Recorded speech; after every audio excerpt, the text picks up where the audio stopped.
Hello and welcome along to TGP Has a Podcast. This is the penultimate episode in the series, and after the fantastic episode we had last week with Paul McGuinness, we had to roll out someone from the real archives of TGP1. Most specifically, we've rolled out Kenny. Now, Kenny was one of the original members of the TGP series, so he has a lot of stories about the early days, ones that we haven't quite heard just yet. So here he is, Kenny. So, Kenny, thank you very much for joining us in the TGP studio. We're recording this on a bit of a miserable day outside. I seem to refer to the weather every now and then in the podcast that we're recording in the past. I think we've got some sort of storm Gerrit or whatever it is crossing over at the moment. But you, thankfully, I'm pleased to say, didn't really have very much of a stormy time in TGP. And it was a very, well, it was plain sailing, I think, all in all. But, tell us, Kenny, obviously, we really much appreciate you coming and having a chat with us. It's been a little while since you competed with us in TGP, but just how was it that you came across our little racing series? Because you, let's not forget, were one of the first drivers to come and actually join the league all the way back on F1 2010. Yes, dare I say, am I allowed to just use the term founding member? Yeah, we'll go with it. Yeah, Dom doesn't proof these before they go out, so we'll definitely go with you as a founding member.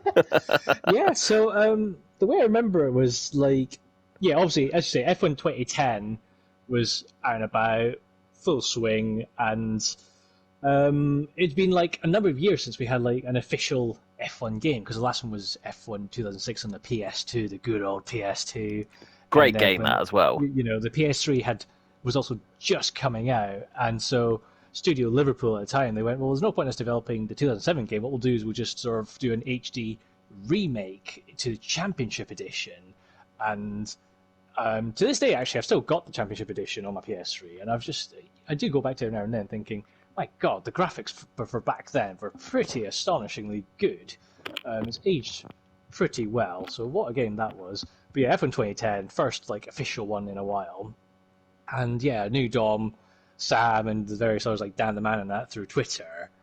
And I just sort of wanted to be able to race with some others that I could sort of trust online. Because you know what it's like with every sort of online racing game is you get the good ones and you get the real stinkers.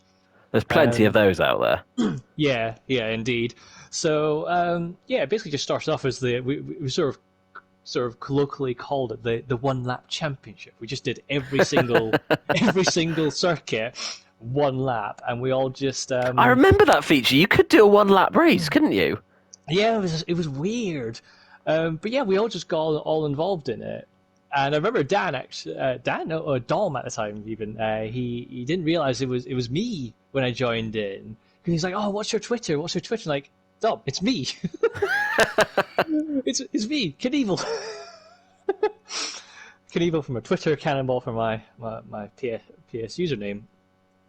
And then as we sort of went along, we went, do we want to turn this into something a bit more serious? Obviously not like overtly serious, because obviously we knew about like race department at the time, but we knew also like they took it to quite the nth degree, and also Gran Turismo 5 was very strong in its full swing with the first Logitech wheels, like I think it was the first one was G20 before it then became yes, G25, and then we've also had the various iterations since then. So sim racing, if you like, was still very in its infancy. And what I also sort of liked about F1 2010, which, because obviously you alluded to some of my slightly more plain sailing times with it, was that it was a game that you could still compete pretty well with the controller. And I think I probably maxed out, within reason, sort of the best you could do with the controller, given we had a few that were on the wheel at the time, and I was pushing them pretty hard and honest, but probably just couldn't quite get that edge at times, particularly with, I think it was Ben at the time that was able to just run with me on the hard tires and switch to the softs, whereas obviously I was doing the more usual setup of the softs and into the hards, but I had to do something to try and sort of offset my strategy to him, otherwise I just wasn't going to be able to compete. But of course, my other sort of not so plain sailing times with it was my own internet cutting out here and there. Oh, so there was plenty of those who used to have those sorts of dramas. Yeah. We'd just be going through, we'd be like doing qualifying, or we'd be just at the start of the race, and suddenly you've lost connection. No! so, if I had like, if I remember correctly, I think it was we'd run 2 races a night. So you'd have the 15-minute qualifying and then the race, and we go into the next one. And I go, oh cripes, that's just me lost out. You know, 18, 25 points on one race, and I'd just be forever chasing up and whatever else. It was sort of it was quite brave actually making that decision to open it up as well. As you said, you get used to racing with people and people that you can trust and like racing with. So to then suddenly open it up to others, where as you rightfully said, you take a bit of a risk then of thinking, right, well, we're inviting you to come and race with us. We used to having clean, very close races, and then to suddenly sort of say, well, why doesn't someone else come in and do it with us, not really knowing necessarily too much about them. You might have done, I'm not sure, but it's quite a big jump, isn't it, really? Yeah. I mean, it's always that apprehension of you don't want to go in there and turn out to be an absolute fanny. Yeah, it's very true. Trying to be careful with my filter and my words here, just in case. Yeah, well done. Yeah, one tries. You don't want to like get in there and already hack off people from the get-go. You've just been invited and you suddenly turn one into a bowling alley. But I think that was also one of the hardest things about F1 2010 was that the braking distances were so inconsistent from track to track, but also a lot longer than I dare say what a lot of people probably were used to in the previous Formula One games, like 2006 Championship Edition, and obviously all the ones before that. So like I seem to recall even just trying Bahrain for the first time in career mode, going, why am I having to brake at the 150 meter board? And at first I sort of thought, oh, okay, is that potentially because at the time regulations was allowed, they were now just no refueling the race, cars were a lot heavier, a lot longer, and everything else. Okay, bit of physics, probably not too far away from the truth. And then suddenly, no, you check back the Formula One onboard footage, and they're still braking at about the 100-meter board. Something's a bit skewer for the physics here. And so, if you messed up your braking point by just that little bit, you suddenly realise, I'm going into the scene of an accident here. And that was and it. It's not going to end well for anybody involved. Well, yeah, exactly. So, back then we just had the Bluetooth headsets, and you just sort of had to go, guys, I'm out of control. I'm going to turn one. I'm sorry. It was a tricky time. You put a lot of trust in something you didn't really know too much about. That was the difficulty, wasn't it? Yeah, definitely.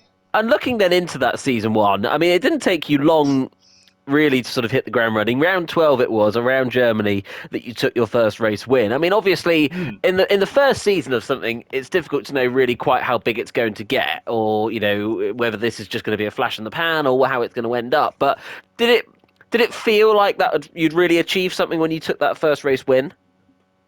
I think at the time, yeah, it definitely felt like it, because, back then we were all just sort of back into secondary school, getting to uni, so this was basically our world. We were like, yes, we're our own little mini champion of our own thing. You'd run a Grand Prix as far as you were concerned. Yeah, won a Grand Prix against others, not just the AI, for goodness sake. So, at the time, it certainly meant something, and as I say, especially battling with things such as my internet broadband cutting out here and there, and I'm still on a controller, and there at the time, there was a bit of a kind of over-bloated pride in going, yeah, I did this. I beat people whilst using a regular DS3 controller. And I think one of the things for me is, and I still do it to this day on the racing game, is I actually almost don't hop into it straight away, if you know what I mean. I actually sort of go, no, I'm going to ignore the main story and hop out, go into time trial and go, how does this game work? And figure out its sort of little nuances. And especially going around a track that I'm familiar with. So actually, the first track I did when I went on to F1 2010 was Monza, because at the time, and it still is a personal favourite, but it was at the time my absolute favourite track. And I guess what also helped is that I also played the previous game from Codemasters, Race Driver Grid. That game, whilst very, not simulation, more arcadey, but it was a very delicate balance they put. And actually, F1 2010 in many ways felt quite similar to the Grid game. So there was a bit of, if you like, I probably had in some ways, a bit of unfair advantage compared to some others, because I played that game loads. But I know some of the others also in the series did too. So at least there was some other familiarity that way. It's Yeah, just sort of getting, you need to get used to it, don't you, really? And then, as you said, it's exactly. then mixing in other drivers that you're racing with. And some of the drivers, you mentioned them already, you had some particular good battles with, were the likes of Dan the Man and Ben Alesi. However, in those first couple of seasons, you weren't ever really able to match them blow for blow. Why do you think that they were able to just extract that little bit more during the opening exchanges? Um, I think Dan. I think Dan was another steering wheel user, was he? I can't remember, or maybe he wasn't. Not Um, sure. Ben obviously was. So the key thing with the wheel, and I know a lot of people have there are a plethora of videos online, and I certainly can vouch for it now that I do have my own wheel setup. I've had to fall away for the time being, but it's more the consistency with the sort of control you have with the car in these games now. And as I say, sim racing in the day was sort of still very much in its infancy, but it was getting better and better with every iteration. And I think that was one of the things where I sort of struggled to keep up with particularly Ben at, was just that he could just punch out lap times a lot more consistently than I could on the control. I mean, I did reasonable with it. I was within a couple of tenths here and there with my laps as the race went by, but I just couldn't quite extract that extra little bit of consistency, particularly on the harder tires, to be able to then match back up to Ben in that way. Dan, it's interesting. It's like, as I say, I can't remember what hardware he had, but I think it might have been that he possibly had the game a little bit earlier before I did it. You know what it's like, just time behind the wheel, as I say, you just get that little bit of extra familiarity with where you can push and where you can take a few more risks here and there. And potentially even looking back, then maybe some of my setups were not as optimal as they could have been. I mean, they were useful for long, stable running, but maybe weren't quite as on the edge for outright performance. Hmm. And obviously that exploration, that learning continued for quite a while, to the point where you were then able to sort of step up in season 3 and suddenly then start fighting with Ben for the title. And obviously not only just fighting for the title, but winning the title in season 3 as well by as much as 38 points, I think it was. So, you know, what do you think for you was the difference between those first 2 seasons and season 3? Where do you think you found that extra bit of pace? Was it just familiarity with the tires, with the game, or was it something else? I think it's a bit of familiarity with the game and just knowing again where to push a bit harder, and then there is a bit of the familiarity with also the other racing drivers, as you say, Ben. Ben and I, we had some great respect between each other for the space we had in corners. And I remember there was one time where it was the start of Melbourne. Actually, I think it was indeed in season 3. We're barreling towards turn 3. Famously very tight right-hander where Martin Brundle barrel rolled it into the tire Oh yeah. barriers many years ago, and I went, no, I've got to hold on to Ben here. I've got to try and force him to go tight and hold on position and potentially force him and his strategy to not work. And I somehow made it around the outside of him at turn 3, which meant I had Wow. position for turn 4. And then obviously, you get to the stage of, okay, you've got to concede position. And he did. And it meant that, me starting on soft and him on the hards, I was able to force him to work a bit harder, and then with that familiarity of the tires, I was able to push a bit harder onto my hard tires, which meant by the time he made his pit stop, he actually came out behind me, but couldn't do anything about it because by then the sort of the game wasn't that accurate, obviously, but they still had some level of crossover between the softs and hards, so the sort of advantage was sort of semi nullified. But that particular moment was very key. Just that respect of giving each other space where it should have been given, the appropriate space, because we were more than level alongside each other. So of course it's like, well, you're not going to punt someone off into the gravel. That's just not what we do in the series, or at least try not to. And you obviously, let's not forget, you took one less race victory than Ben that season as well. So, consistency really was your key for that season. I mean, you mentioned about that race in Australia, but obviously there was other points of the season that were important as well. And do you feel that you really were able to make, I don't know, make the best of it? That sounds harsh almost. It was only one less race win that you had, but and a margin of 38 points is a big old difference. So, is it that classic adage, consistency is key? Quite possibly. I do remember that sometimes turn one could be quite tricky depending on the track, and we're only trying to have a bit of fun with the game at the end of the day. Obviously, at the time there were some other choice words, shall we say?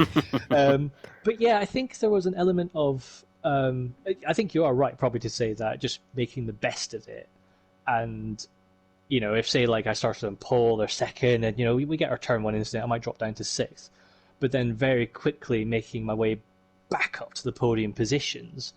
And I don't know if it's because I've got a slightly more, I guess if you like, a more endurance-minded approach. That is just sort of trying to bide my time, just wait until it's the sort of, you know, a definite chance of getting through clean on someone, because obviously it's like you make a pass on someone, but what you don't want to do is then hold up each other, and actually in that pass you've actually not gained much of an advantage unless you are definitely faster than them by a certain amount. That getting past will get you more clear and get away and potentially leapfrog someone else, or just outright get away from another person. Well, I suppose as well, it's that racecraft, isn't it? And actually, what we all forget was F1 2010 wasn't really very, it wasn't polished, was it? By no means. And actually, the Absolutely the, not. the the dynamics of the racing was very difficult to actually race closely with people. I mean, I used to remember if you had a half spin, if you jammed the brakes on, you could right yourself back the right way again. Yeah, I remembered that, and I remember that was almost being like a sort of F1 2010 hack, that if you knew about it, you could recover very quickly and carry on. But if you didn't know about it, you'd end up spinning like a pirouette and then having to pop back to first and get going again. But It was a useful tool. Let's put it that way. yes, very useful, but very much not realistic to physics. No, no, definitely not. And that success then carried over into season four. You won back-to-back titles, but let's not forget that Ben wasn't there for season Oh, four indeed. after throwing his toys out the pram, shall we say, for what happened in Singapore in season three, which ultimately you could say is what cost him the title, being given a drive through that wasn't removed. Do you think that Ben would have been able to have gotten back to you in season four had he stuck around and raced? Um, it's always tricky to try and sort of guess what ifs and sort of an alternate universe. Quite possibly, but I think also at this point we were having some other um, people coming and going within the series, and as a result of that, maybe sometimes the quality with the racing did diminish a bit. I do remember that turn one incidences were very much a right. Actually, I'm gonna back off and just let something happen, and then I'll slip through otherwise, because as you say, with Ben leaving the championship, actually it meant I could switch to basically his strategy of starting on the hard tires and progressively getting faster and faster through the race. Hmm. So often I would deliberately choose not to qualify high up, because then, as I say, you could just hang back a bit at the start and just let whatever happened at turn one and slip through, jump up a few places, and carry on. So And and that's obviously very advantageous in a lot of ways. But do you think that you were really able to maximise that then, when once Ben had taken a step aside? Because it was Tomo, I think it was, that you that was challenging you with you in season four. Did you ever feel that you would? Did you ever feel like he was actually a realistic threat to your potential title win?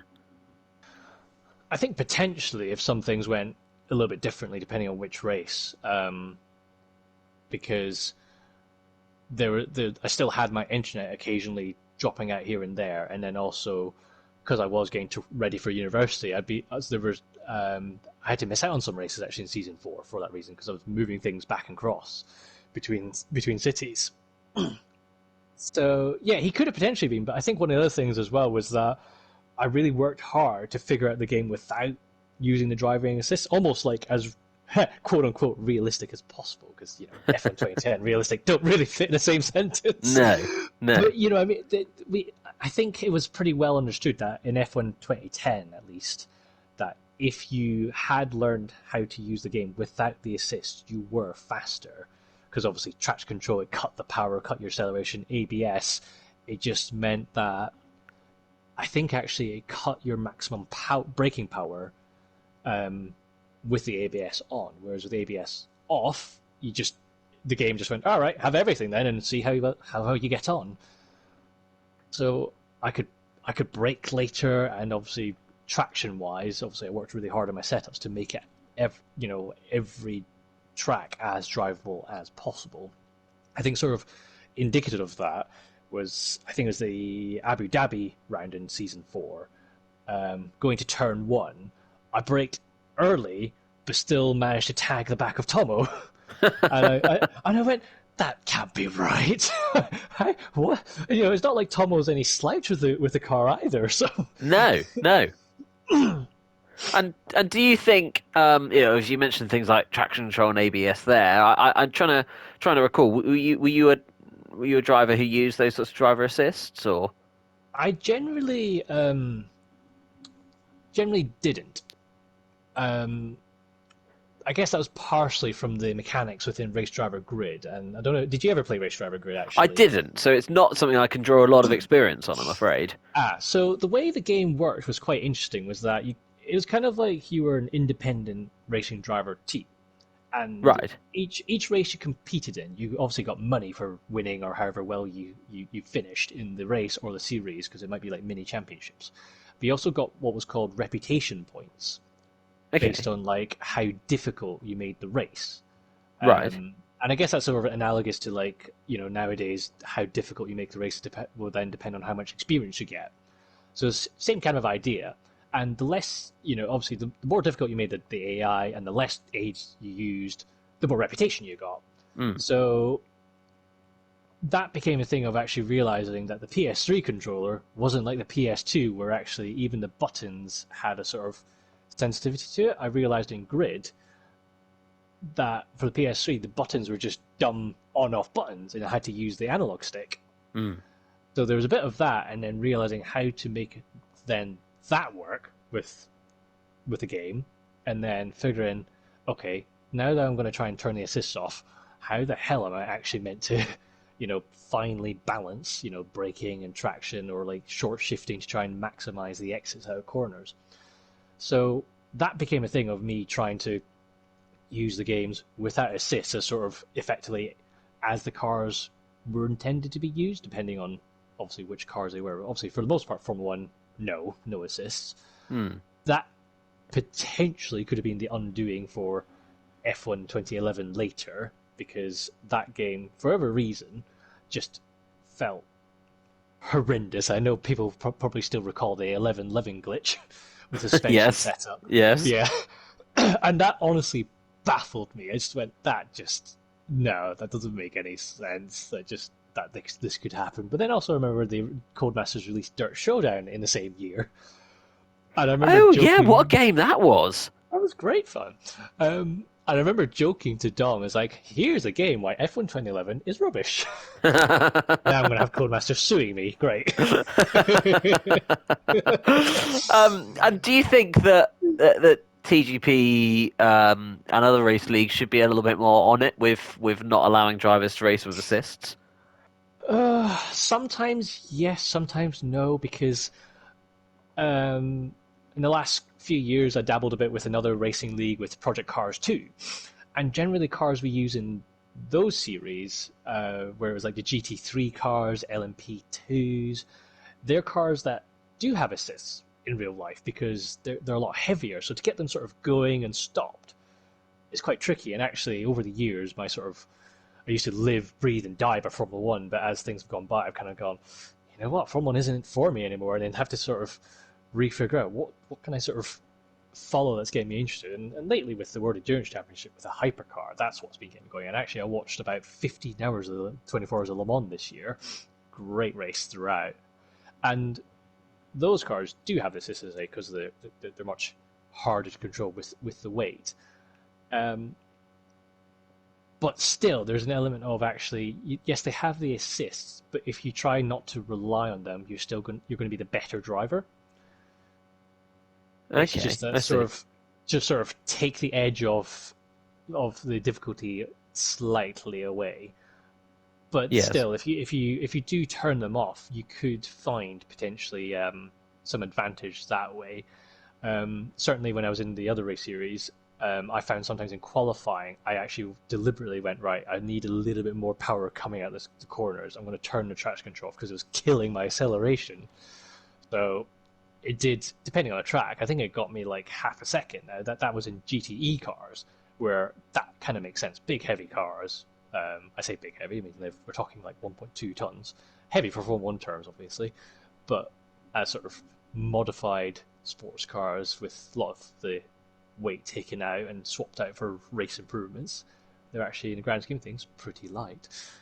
But still, nonetheless, they're not exactly got the most power to them. So anything to help them get going is going to bring a lot of benefit over a whole lap. Mm. And so you obviously you've taken part in and raced in TGP cars in other series, but never fancied it in TGP series. Why was it that you never found yourself taking part in TGP cars? Do you think? I think I was away from it for that time. I hadn't even got my basic rig set up by that point because I eventually finally bought myself the Logitech thing. Is let me think, G27, I want to Right. say. Um, I've got it sitting in a box somewhere, and it was annoyingly more difficult to get used to it than I first thought it was going to be. I thought because of my sort of outside of gaming, having done various karting and driving lessons, not just as in the actual driving for the license, but also like slightly advanced driving, where they put you into BMW M3's E46 chassis. There's even the Mm. Subaru from 1998, and a Westfield, which is basically like a Caterham, but a cheaper version of it. I thought, oh yeah, I'll be able to pick this up fairly quick, and then realizing, oh, something's just not right, and it is just because the loss of the feedback. And in a way, I almost kind of felt a bit disheartened because I thought, oh, this isn't working out as I was hoping for. Mm. And And that's difficult to get your head around. Well, when when it isn't working for you, trying to work out why it isn't working for you, isn't it? Really? yeah, and it took a while of basically just hammering away and just doing the grind of going, right, how do I get to the sort of feel that I want when I'm going through it? And obviously, there was also a bit of doing further background research of, okay, I've got this wheel. What do other people say about it? And, obviously realizing that the Logitech wheel, yes, it's good as a starting point into sim racing and the sim rig setup, but ultimately it it just doesn't give you the right feedback to know what's going on. I remember speaking with some others about it, that people with the wheel, they'd sort of realize, and particularly say if you're driving, I don't know, the Formula Renault or Formula 3 car, you'd realize there's probably got an oversteer from this car, but it's not happening yet. So you'd almost deliberately create the oversteer so you could just catch it rather than Okay. sort of, yeah, it was a weird one that you sort of go, I think there's going to be an oversteer. I'm just now going to sort of deliberately push the throttle a bit more so that there Mm. is the oversteer, and there it is, catch it. So there's another bit of going, okay, yeah, the feedback. Yes, there is something, but it's rather still limited. And do you So, think that that's because I race with a Logitech wheel? I've got to be honest with you. And I find similar. You don't get that feeling of the car moving. And mm, you're right. You're sort of having to predict that it is moving, yeah. um, which never finds you lap time. And why do you think then the sort of step to well, that's the wrong question. What I should be asking is, do you think that your racing improved a lot when you did move away from a Logitech wheel? Was it purely just down to what you were feeling? I think it was a bit of both because I did upgrade to a Fanatec setup. Thankfully, managed to buy a second-hand one through Facebook Marketplace, and the guy was really sound about it, giving me a good price, unlike someone else who was trying to sell it for more than when it was brand new. And I went, Wow, gosh. no. And they tried No, to say, oh, well, it's no longer available from Fanatec, so it's going to be it's sort of like a vintage. And I went, no. that's And I, brave, isn't it? yeah, yeah. It's like, no, you can do one. So yeah, I went to this other person, and he even like threw in giving me the Formula V2 wheel. I went, yeah, I'll take that. Yeah. And yeah, it was moving up in hardware definitely helped a lot, and it didn't necessarily help me with my outright speed at first. I think again that was just getting used to the cars, and I'm going to always say it, seat behind the wheel and time behind the wheel, and Mm. just getting used to the cars, playing about the setups. I'm very much like a setup tinkerer. I like changing the setups to go, right, how is this car actually meant to be used in this way, like in sort of my style? How am I meant to set the car up for the platform so it does what I want it to do? Um, which I'll touch upon in a little bit with the other race series.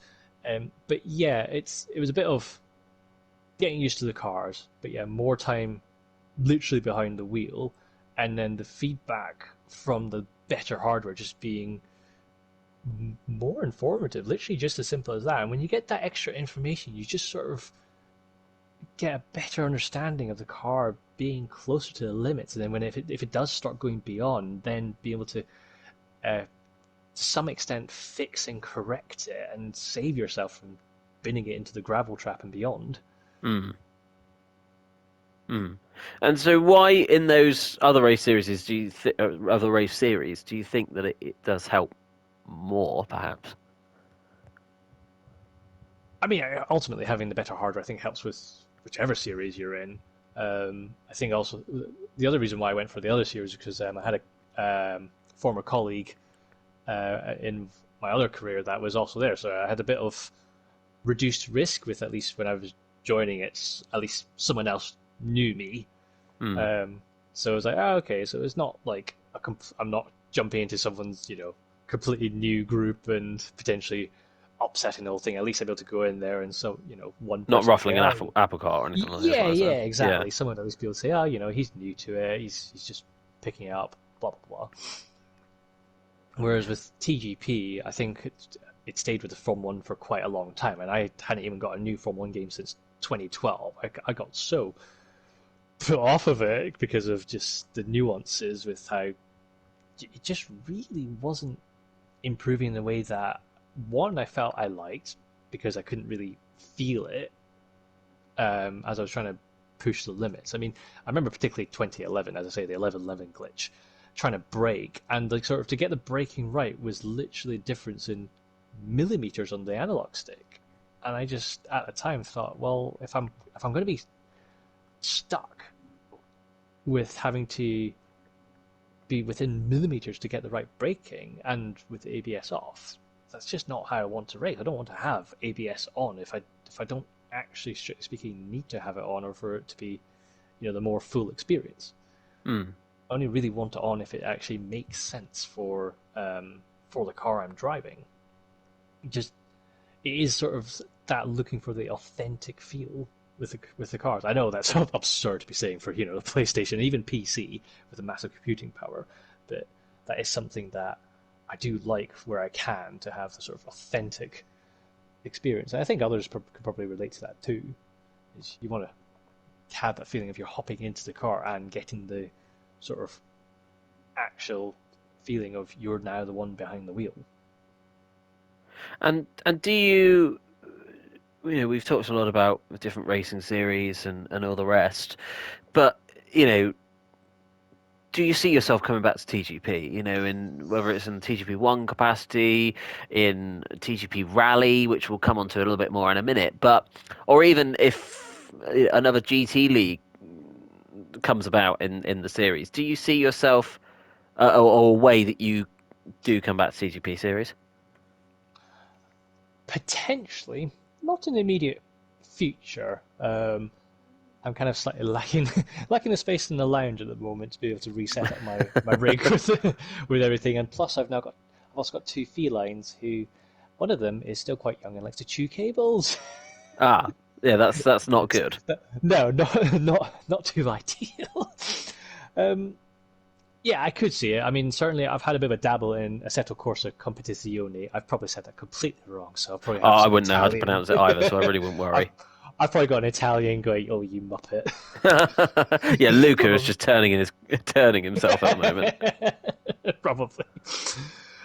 Yeah, I've had a dabble in that, and the good thing is the Formula V2 wheel works fantastic with it because it's got all the dials and buttons to change the car settings on the fly, and it has the LED lights working too. I've added even the advanced paddle module to it, so I've got the clutch lever on both sides, which was great in the other race series for the clutch starts because I just got the bike point and off I went. Hmm. Potentially, yeah, as I say with Assetto Corsa, because that game I feel, although like it's hard to race well in that game, it's hard in what feels like a realistic way because the GT cars, as I said earlier, they do feel kind of cumbersome compared to the Formula One and Formula Renault and 3 cars, but in a way, there's something. I guess because of the fact that at least they're based on road going cars, there's a Yeah. familiarity with them.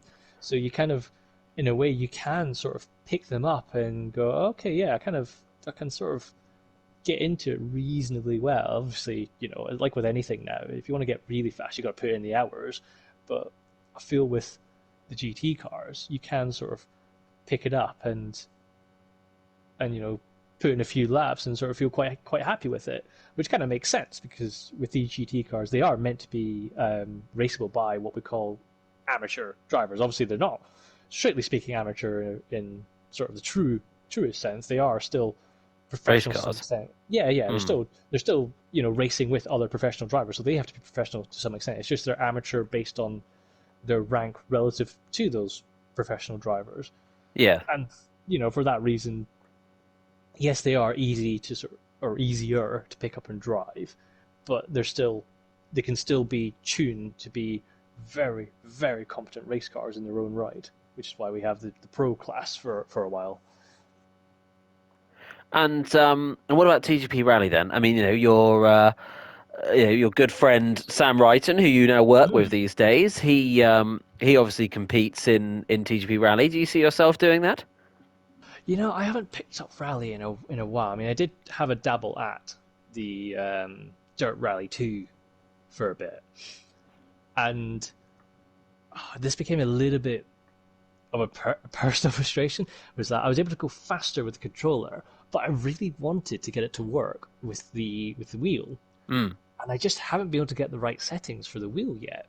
With the sort of how stiff it is with steering and um, as you brake and turn, and that is a little bit of a blocker at the moment.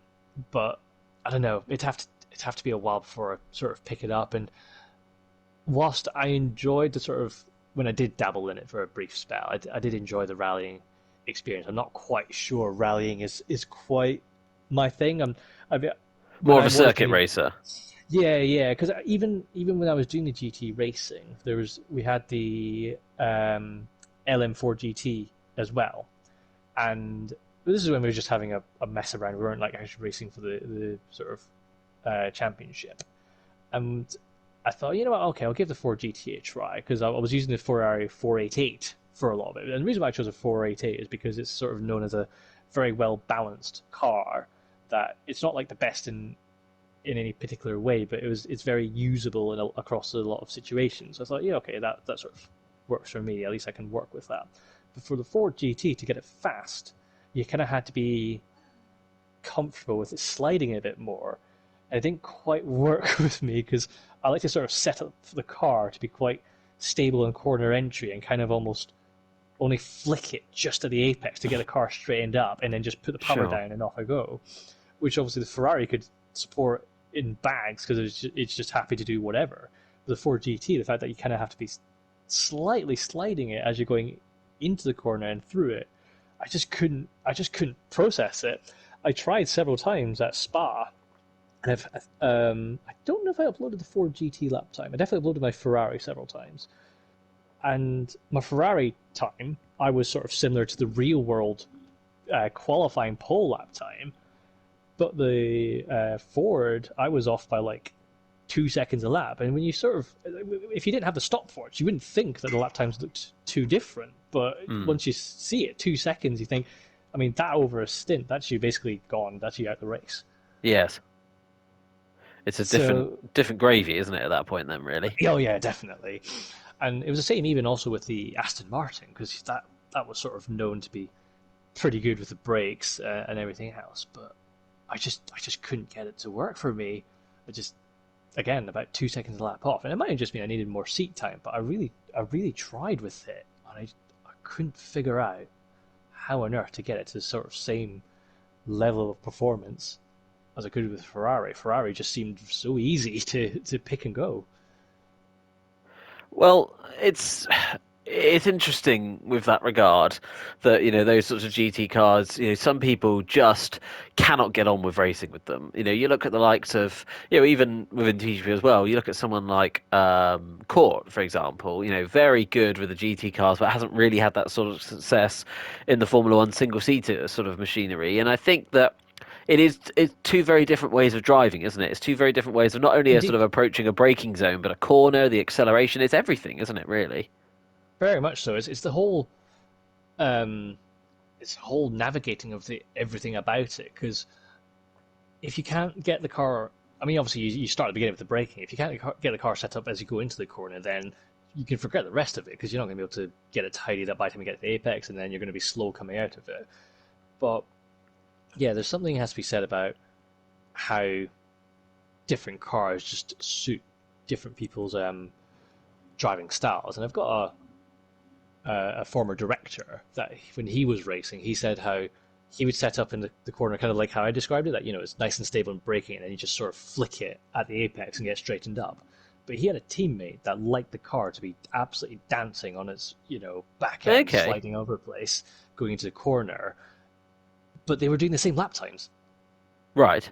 completely opposite end spectrum driving styles, but they had the exact same lap times. That's interesting. So that must just be that sort of slightly, different approach, different way of sort of making the car tick to a certain degree, isn't it? Yeah, exactly, and just the car making up time in different ways. And I'm sure probably plenty of people on Twitter GP are familiar with the Driver61 YouTube account. Hmm. And how he's described how Michael Schumacher's racing style in a day in his absolute prime, how he would kind of almost go past the braking zone He'd and look go like in with too much speed, wouldn't he? yeah, and then but Hmm. he would rotate the car, and then he'd get so straightened up, he'd go, oh, well, I barely need traction control, off I go again. Yeah.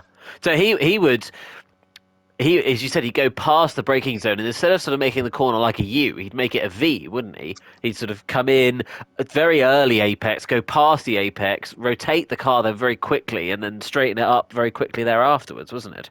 Exactly, and in a way, I guess I think I'm kind of like that because I don't like a car where I'm having to sort of wait and wait and wait to get on the throttle. I kind of, if you like, in sort of a slight admission of potentially a slight error in my driving style, is I kind of like to be a slightly bit more lead foot. If I want to get the power down, I just want to get out of a corner.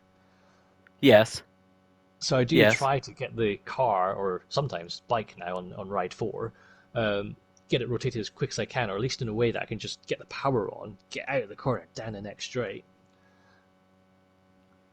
And I want to come to something else that you very briefly mentioned a little bit earlier on, which is obviously a little bit of a karting past by the sounds of it. So tell us a little bit about that. Obviously, we heard a bit from Paul in our podcast episode last week with him and his karting expeditions. So what sort of thing is it that you've taken part in your past? Well, I used to do some schools karting. Was that the To not BSKC? Yes, not Yes. to great success, unfortunately. But I've done like other stuff whilst with at work, both in like my first career, then now my most recent one, to varying degrees of success. But my most recent one, I did a big endurance karting for work, a sort of team socials. We were able to get access to the team building budget, which is great. Um, And it was like, yeah, we had 48 people, so that's 12 teams of 4. Hmm. And what was kind of quite cheeky was the circuit owner, he knows me, and he didn't actually And which decide. track was this at? This at Sutton, sorry. Oh, yes. Sutton Circuit, just towards Leicester. And so we went to qualifying, not knowing whether he was going to start the race based on your actual qualifying best lap time, fastest on pole and so on and so forth, or reverse grid start. Okay. And as it transpired, I went out for my stint to do qualifying, and we had like the 9th fastest lap. So Right. at first we were going, oh crud, we're going to be so like having to work hard to get back up the order. And then my penultimate lap, I jumped up to 2nd, and my team, I didn't know at the time, but my teammates were going, oh, this is looking good. And then we started lining up. But I didn't know that he was doing reverse grid, so when I lined up 2nd last, I thought, oh, I've done an absolute stinker of a lap time. What's going on? But obviously finding out afterwards, oh no, I got the 2nd fastest. Okay. But because of that, obviously you have to think very differently with your approach. You have, as I touched upon earlier, that if you're further back, you can sort of actually hang back, let the sort of carnage unfold a bit, especially in karting, and just slip through afterwards. And sure enough, that's what happened. So we went through turns 1, 2, 3, the rest of the first lap, kind of as usual, sort of argy-bargy, fighting for position. Then as we're approaching turn 1 again on the 2nd lap, I pull out because I got a good exit from the final corner, and then I realise, nah, this is going to end in absolute mayhem. I can see something going on. So then I decide to just lift off the throttle, just very gently brake, just so obviously there's a little bit of load on the front. And then sure enough, someone else locks up, basically careens into someone else, and about 6 carts go off, and I slip through from 11th to 4th in just one corner. Wow. And so my teammates, because I got a little whiteboard to act as a pit board for us, so one of my teammates was just like, I love Kenny! Because they obviously saw the carnage going on and couldn't quite tell where I was. But then thankfully, as I was going around through turns 3 and 4, they went, wait, there's Ken, because I had my GoPro on, so obviously he could pick me out quite easily. Oh, yeah. And they were like, oh, he's made so much progress in just that one turn. And yeah, I was able to just start making progress through there, just keeping consistent lap times. Because obviously in endurance, you just want to tick away lap times. You don't want to sort of push for outright pace and then just cost yourself. But yeah, I think my driving style, probably for karting, is especially years have gone by, is I've tried to sort of stick with a more consistent lap times rather than outright pace. So I see.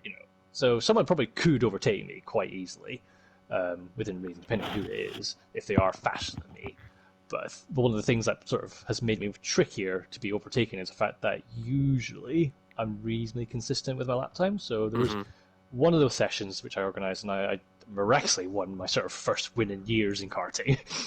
I looked at lap times and went, oh cripes, I was actually really on it that day. I looked at there were 8 of my laps, and the lap times were all within half a second of each other. Which was absolutely terrifying to see, because I have never seen myself lap that consistently before. Well, it's all just about sort of getting that process, isn't it? Really, and karts can vary so much in how they handle and how they perform and how they come together. It's difficult to really sort of get on top of it. And between kart to kart, it varies so much as well, of course. Oh, massively. I mean, I've had karts that have been absolute stinkers with understeer, and I mean, again at Sutton, because they'd been wet during the week. It was obviously a very green track by the time we got to it. But this car, it was, if anything, too stable. So I go through the high speed section, and it was actually front tires were chattering away like crazy, that actually other people in their cars could hear it.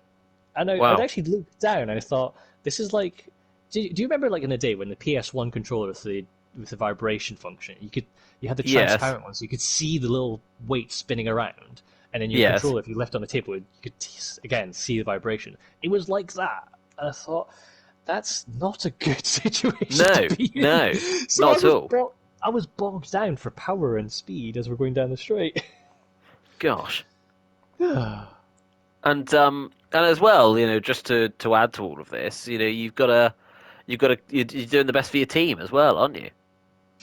Oh yeah, definitely. I mean, thankfully I didn't have quite that for the endurance. It was just that I was a little bit cold on the day, but I could at least I could live with it. It was like a little bit of oversteer, but you'd rather obviously a little bit of oversteer, so that at least you just kind of have to back off a little bit and then Yes. just let it kind of glide through the corners a bit more and not work it too hard. The only thing that really scuppered me was I got T-boned twice. Wow. So I'm going down to turn one, and I had a bit of a slide at the final corner. So oh crap, someone's going to be up my chuff here. I look around and think, oh no, I've got a bit of a gap. It's all right. I can go into turn one quite safely. I'm at the apex, and whack! I'm suddenly like bashed 4 meters into the grass. Hmm. And I think, oh god, what is this? They obviously got their warnings and stuff, but you know what the car organisers are like. They don't actually really want to give out full-on No. penalties if they can get away with it. And then it happened again later on in one of the other corners that I'm at the apex and then whack, I'm taken out. And let's just say there were a few expletives. Of course. Because, I mean, it's one thing to be sort of argy-bargy rubbing alongside, because at least you can sort of go, oh, okay, they were alongside me, I just didn't realise. But to be at the apex and then suddenly whack, it's not comfortable. And I've been lucky that I've never had any damage to my ribs, because one of my teammates on the day, he reckons he cracked a rib. Yeah. And you know what? You've probably heard the stories yourself. For a lot of people that they've been involved in incidences, and they've realised afterwards, oh, got a bit of pain here, and then cracked a rib. Great, I should probably invest in those rib protectors. So I've been lucky in that regard, but I did think, gee whiz, like that's really not what you want, because It's not. I mean, It's not nice, is it? no, I mean, it changed our race quite a bit actually, because it cost us something like 10 to 20 seconds, those two incidences alone, which changed it from us trying to potentially hunt down second to trying to protect third. So as we Okay. got to the final stint, the person chasing us down was about 4 seconds behind us. So I was Right. on the pit board by this point, so I was just giving every lap, here's a gap to the person behind. So my teammate was just then trying to get through the traffic to try and keep the gap consistent. And thankfully, actually, as we got to the final 2 laps, someone else unlapped themselves with person in fourth, so it Yes. held them up by like a good couple seconds. And so we Oh, I secured see. third. Okay. Yeah, so we secured third, which was great. Happy with that. But it's just one of those like, oh, it could have been us hunting down second. Could Yes. have been. And Could instead, have been. Yeah, protecting third. But it's kind of the way it is with endurance. As I said earlier, I watched a lot of Le Mans in the 2023 edition of Centenary, and it was kind of like that in particularly with the nighttime and the rain, was that it was, as a lot of time they say every year, is surviving the 24 hours, particularly with such a long track and the rain coming at different parts of the track, that depending on where it was wet, you would take the risk of, okay, not going to switch to wet tires, or, oh crud, we should have switched to wet tires. yes. And so you'd have, I remember, like, this is the fact that the 51 Ferrari won Le Mans. There was a point in the race as it was getting towards midnight, and it was getting wet.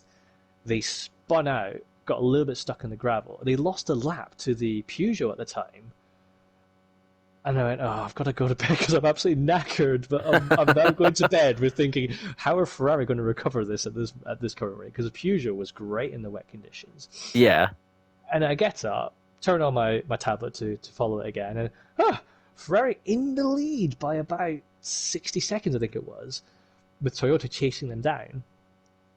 But then Peugeot falling back. And it was just because Alessandro Puig really put in some stellar stints, just really consistent. Peugeot had their own other incidences, and it was just tick the lap times. And I remember reading in one of the articles last year, I think it was the Jota team, they said, if you've arrived at the end of Le Mans with still the same nose cone and same rear wing, chances are you're in with a chance of the podium, Yes. because you just haven't had to lose the time swapping things over in the pits, because all that time spent stationary adds up to quite a lot of lap time on the track. And it's just one of those funny things with racing, that the more time you can just keep at a certain relatively consistent pace, it takes a long time. But if you can just keep doing that, you can then just build gaps and safety margins around you. And that's all you need then, isn't it? It is all you need. Well, Kenny, it's nearly. Well, we're nearly at the end of our. Well, it's been a fantastic chat, I've got to say. So we'd like to end the episode as we usually do, with a few quick fire questions. Oh my. So let's get straight. Let's get straight to it. Favorite track to race on any game? Oh gosh, there's too many to choose from. But I guess easy ones are Spa and Monza. Least favorite track to race on any game? Oh god. Least favorite. My goodness me. Probably most street circuits. Any one in particular? I mean, I generally avoid them if I can, but I guess some of the ones that they put in the grid series, where it's like around Barcelona, Miami, or something, and you just go, "This isn't a proper race. This is just trying to avoid the wall." Yeah, that classic. Yeah. Who's been your favorite person to race against? Oh gosh, it's only having only been involved for 4 seasons. That's kind of a bit harsh to pick out anyone in particular, to be honest, because as I say, people came and went. Go on, you must have one. I guess probably it was Ben, because of the fact that it did push me to find more pace. I mean, I think I had some lap times, like personal best, dropping by like a second and a half because of that, trying to find the extra edge and advantage I could. Probably was Ben then. And this is always a difficult one. Least favorite person to race against? Ooh, oh boy.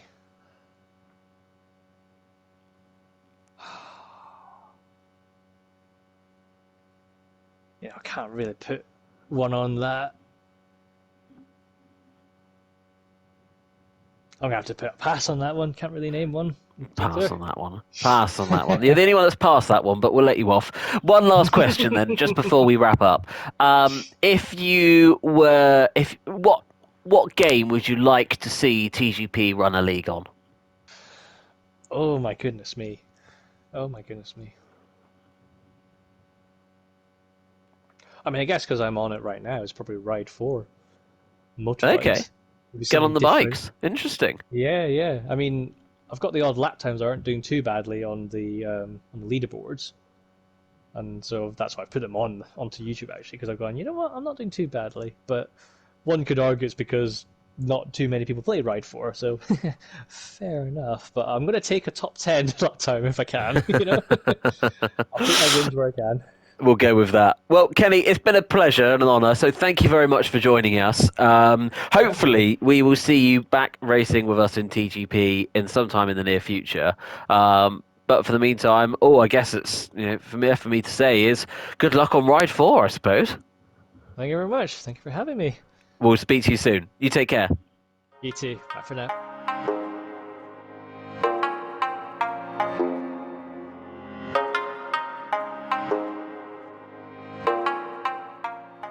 So there we have it, some fascinating stories from TGP1's early days, ones that we haven't really heard yet on the podcast, so it's nice to get a different take on the history of the series and just what it was like to be part of those original members who raced in the early days of the series and TGP1. Next week, we've got a true legend of TGP series, one who we have been meaning to get on this podcast for a long time, and it only felt fitting that we get him on to round out this series. It is, of course, Joe Sayer. Joe, who has been such a key part in this series for so many years, finally sits down with us to have a chat. We'll see you next time. Goodbye.